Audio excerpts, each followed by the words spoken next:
નમસ્કાર ખેડૂત ભાઈઓ, હું વિશ્વાસ એગ્રો એજન્સી ધોળાભાઈ મારું નામ. આજે આપણે કપાસ સિવાય અન્ય પાક વિશેની ચર્ચા કરવાના છીએ. કપાસનું વાવેતર તો પૂર્ણતાના આરે છે, તો હવે પછી શું પાક કરવો એના વિશેની આજે ચર્ચા કરવાની છીએ.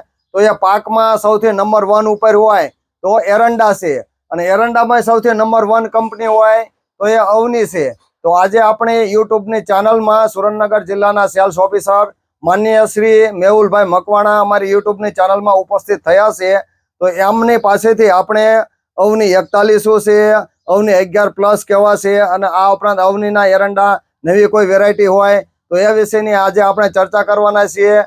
તો માનનીય શ્રી મેહુલભાઈ મકવાણાને હું વિનંતી કરું કે એ ખેડૂતોને અવની 41 અને 11 એરંડા વિશે માહિતી આપે, જેથી કરી ખેડૂત માહિતગાર થાય. તો સાહેબ, તમે થોડું ઘણું અમારા ખેડૂતોને યુટ્યુબના માધ્યમથી, વિશ્વાસ એગ્રોના યુટ્યુબના માધ્યમથી ખેડૂતોને અવનીના એરંડા વિશેની માહિતી આપો. ઓકે, નમસ્કાર ખેડૂત મિત્રો, હું મેહુલ મકવાણા અવની સીડ્સ લિમિટેડ વતી આપ સૌનું હાર્દિક સ્વાગત કરું છું.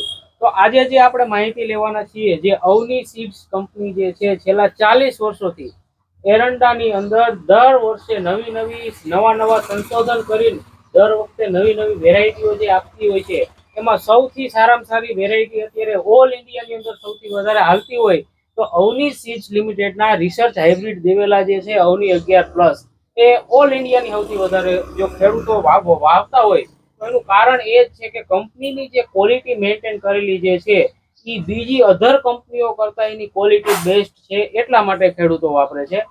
હવે અવની 11+ વિશે આપણે થોડીક વાત કરીએ તો અવની 11+ જે છે વેરાયટી એ લાલ થડ વાળી વેરાયટી છે.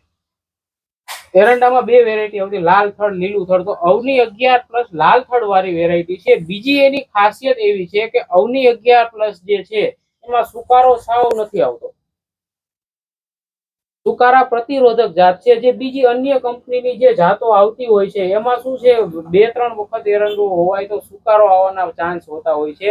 જે આ આપણી અવની 11 વેરાયટી છે એમાં બિલકુલ સુકારો આવતો નથી. પછી બીજા નંબરની એની ખાસિયત જોવા જઈ તો અવની 11+ ની અંદર ફુલિયા જે રોગ જે છે, જેમ કે માળ આવી જાય પણ એની અંદર એરંડી નથી બંધાતી, અને જે ફુલિયો કહે છે એ ફુલિયાનું પ્રમાણ પણ આમાં બિલકુલ નહીવત જોવા મળે છે.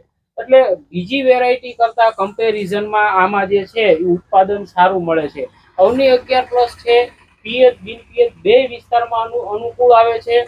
અને આની એક બીજી ખાસિયત જોવા જઈ તો આની જે માળો જે છે એ મધ્યમ અને ભરાવદાર માળો આવે છે. અમુક વેરાયટીમાં એવા પણ પ્રશ્નો જોવા મળતા હોય છે કે માળ મોટી આવી જાય પણ બહુ આછી હોય, તો આમાં એવો કોઈ પ્રશ્ન નથી બનતો. મધ્યમ માળ થાય છે, ભરાવદાર અને લાંબી. બીજું શું છે કે અમુક વેરાયટીઓ માર્કેટમાં એવી હોય છે કે એની માળ ભરાવદાર થઈ જાય છે, પણ શું થાય કે ખરવાનો પ્રોબ્લેમ બહુ આવી જાય. તમારે માળ ટાઈમ ટુ ટાઈમ તમે ન કાપી શકો, થોડુંક એકાદ દિવસનું મોડું થાય તો એરંડી ફૂટીને એરંડી નીચે ખરી જાય, અથવા તો જે માળ જે છે આખી 2 દિવસમાં તો ખરી જાય, તો 50% ઉત્પાદન તો ખેડૂતનું નિષ્ફળ જવાનું. એટલે આની અંદર એવો કોઈ પણ પ્રોબ્લેમ જોવા મળતો નથી કે એરંડી ખરી જાય, એરંડો સુકાઈ જાય, ફૂલિયો આવે, એવો કોઈ પણ આની અંદર જે છે પ્રશ્ન જોવા મળતો નથી. અને બીજી એક સારામાં સારી ખાસિયત જો ખેડૂતોના મોઢેથી આપણે સાંભળતા હોઈએ તો અવની 11+ નો છોડ જે છે તમે અત્યારે જુલાઈ મહિનામાં વાવેતર કરી દીધું હોય અને માર્ચ મહિનાના એન્ડમાં તમે જોવા જાવ ને તોય ધુડાભાઈ એ છોડ આખો લીલો છમ ઉભો હોય, એ કોઈ દિવસ જે છે ખાખરી નથી જતો. અને અમુક વેરાયટીમાં શું હોય કે છોડ જે છે એ માર્ચ મહિનાનો પહેલો તડકો પડે ને એ છોડ પૂરો થઈ જાય, ફરી જાય, ખાખરી જાય, પાંદડા ખરી જાય, એવું થાય. આ છોડ એકદમ લીલો હોય, તમારે જે શરૂઆતમાં હોય એવો ને એવો છેક સુધી લીલો હોય છે. પછી બીજું કે દાણામાં જે છે તેલની ટકાવારી અન્ય વેરાયટી કરતા વધારે હોય છે. અમુક વેપારીઓ જોતા હોય, ભરતી કરતા હોય, યાર્ડમાં વેચવા જાય ને તો અમુક વેપારીને ખબર પડી જાય કે અવનીનો જ એરંડો છે. શું કામ? એની ભરતી જ પૂરતી હોય. બીજા જે એરંડા હોય એની એટલી ભરતી નથી થતી, વજનમાં નથી થતો, એરંડી વજનદાર થાય છે. પ્લસ આ જે 11+ વેરાયટી જે છે એની તમે માળ કાપો, પછી થોડું ખાતર પાણી આપો એટલે તરત જ પછી નવી ફૂટ ચાલુ થઈ જાય, અને નવી ફૂટમાં તરત પછી બીજી માળો લાગવા માંડે, એટલે સતત તમને પ્રોડક્શન આપતો રહે. અમુક વેરાયટીમાં કેવું હોય, એક વખત માળો લઈ લીધી પછી કટિંગ કરો પછી બીજી માળો આવે જ નહીં. આમાં એવું કઈ બનતું જ નથી. એટલે બેસ્ટમાં બેસ્ટ જો અત્યારે ખેડૂતોને વાવેતર કરવું હોય, એરંડાની ખેતી કરતા હોય તો બેસ્ટમાં બેસ્ટ વેરાયટી જે છે એ અવની 11+ ની છે. બીજી આપણી પાસે એક વેરાયટી છે અવની 41, એ પણ લાલ થડમાં છે. લાલ થડ વાળી જ વેરાયટી છે અવની 41. એમાં પણ સુકારો નથી આવતો, ફૂલિયાનું પ્રમાણ બિલકુલ નહીવત છે, અને છોડ જે છે એ છેલ્લે સુધી તમે જ્યાં સુધી એરંડાનો પાક પૂરો ના કરી લો ત્યાં સુધી છોડ છેલ્લે સુધી લીલો, એકદમ લીલો હોય છે. તમે આજુબાજુના બીજી વેરાયટીના ફીલ્ડ જોવો તો આના જેટલો લીલો છોડ તમને નહીં દેખાય. પછી આપણે અહીંયા એક ખેડૂત ઉપસ્થિત છે કે જેઓ એરંડાની ખેતી જ કરે છે અને એરંડા વર્ષોથી વાવતા આવ્યા છે. તો એમને આપણે એક બે સવાલ પૂછી કે ભાઈ તમે કયા એરંડા વાવો છો? અમે અવની 11 ના એરંડા વાવીએ છે. બીજી વેરાયટી કરતા આ વેરાયટી સારી છે, ઉત્પાદનમાં સારું રહેશે, માળો વધુ આવે છે અને સુકારા સામે પ્રતિરોધક છે. ઉતારામાં પણ 30 થી 35 મણ વીઘે ઉતરે છે. પિયત બિન પિયતમાં પણ ચાલે. અને જે માહિતી આપી મેહુલભાઈ, તે આશા રાખું છું કે ખેડૂત તમામ સમજી ગયા હશે. અને આ બંને વેરાયટી સારી છે. તમે પેલા વેરાયટી બીજી અમુક વાવતા હતા તો એમાં ફુકારાના એવા પ્રોબ્લેમ આવતા હતા? 2 વર્ષ કે 3 વર્ષ થયા હોય તો બીજી વેરાયટી વાવવાથી એરંડા સુકાઈ જાય પિયત આપવી એટલે. અને આ અવની 11+, અવની 41 એ બંને વેરાયટી સારી છે. એ સુકારો નથી આવતો પાણી આપવું એટલે.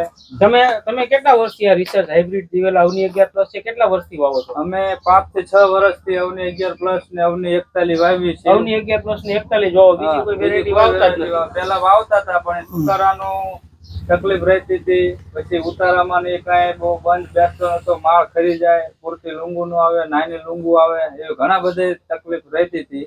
અને આ બિયારણ એકદમ સારું છે, ઉતારામાં પણ સારું રહેશે. ઓકે. અને પછી બીજા ખેડૂત મિત્રો જે છે અમુક સાવ બિનપિયત એરિયા હોય તો અમુક લીલા થડ પણ પસંદ કરતા હોય છે. તો આપણી પાસે અવની સીડ્સ લિમિટેડ માટે રિસર્ચ હાઇબ્રિડ દિવેલા અવની 2 પણ ઉપલબ્ધ છે જે લીલું થડ ધરાવે છે. આ બે બધી વેરાયટી છે અવની 11+, અવની 41, એ લાલ થડ વાળી છે. આ લીલા થડ વાળી વેરાયટી છે કે જેને લીલા થડમાં વાવી છે એરંડાની ખેતી કરતા હોય તો એ વેરાયટી પણ બેસ્ટ છે. લીલું થડ છે, એમાં પણ સુકારો નથી આવતો, ફૂલિયાનું પ્રમાણ નથી હોતું, બિલકુલ નહીવત હોય છે, અને એમાં પણ છેક સુધી છોડ લીલો હોય છે. અને કંપની જે છે અવની સીડ્સ લિમિટેડ, એને આગલા વર્ષે એક નવી વેરાયટી આપી છે અવની 41 ગોલ્ડ કરીને. જે અવની 41 ગોલ્ડ વેરાયટી જે છે એ કંપની જે છે ઓગસ્ટ મહિના પછી વાવેતર કરવું હોય, સપ્ટેમ્બર અથવા ઓક્ટોબર મહિનામાં, એના માટે બનાવી છે. કંપની પાછળથી જ વેરાયટી સપ્લાય કરે છે. એની ખાસિયત એવી છે ધુડાભાઈ કે એ વેરાયટી જે છે ગ્રોથ બહુ ઝડપથી કરે છે. તમે પાછળથી વાવો ને તો એનો ગ્રોથ જ એટલો ઝડપી હોય છે કે આની હારે થઈ જાય. પછી બીજું શું હોય છે, એની પહેલી જ માળ જે છે એ બહુ લાંબી હોય છે અને મોટી માળ આવે છે. આ બધી વેરાયટીમાં કેવું હોય, માળ કાપો પછી બીજી ફૂટ આવે ને પછી એને તો પહેલી માળ અડધી થઈ ગઈ હોય ને બાજુમાં બીજી જે માળો જે છે એ આવવા માંડી હોય. એટલે 2 વખત તમે કટિંગ કરો તો 2 વખતમાં તો 80% પ્રોડક્શન તમને મળી જાય છે. અને માળોય મોટી આવે છે બીજા પ્રમાણમાં, અને સુકારો એમાંય નથી આવતો, ફૂલિયો પણ નથી આવતો, અને ઉત્પાદનમાં પણ બેસ્ટમાં બેસ્ટ વેરાયટી છે. એટલે જે કોઈ ખેડૂતોને લેટ વાવેતર કરવું હોય 10મા મહિનામાં, તો 10મા મહિનામાં, 11મા મહિના, અમે તો ડિસેમ્બર મહિના સુધી વવડાયેલી છે વેરાયટી, અને એમાં પણ ખેડૂતોને સારામાં સારો ઉતારો મળ્યો છે. એ વેરાયટીમાં સારો ઉતારો મળ્યો છે. એટલે જેને લેટ વાવેતર કરવું હોય એના માટે અવની 41 ગોલ્ડ બેસ્ટમાં બેસ્ટ વેરાયટી છે. તો અત્યારે માન્ય શ્રી મેહુલભાઈ તથા અમારે દૂર દૂરથી જે હિતેશભાઈ આવે છે, અમારા સગા છે, એ દર વર્ષે એરંડા કરે છે. અને આજે પણ એમને સાહેબ 1 થેલો 41 નો અને 1 થેલો 11+ નો લીધેલો છે.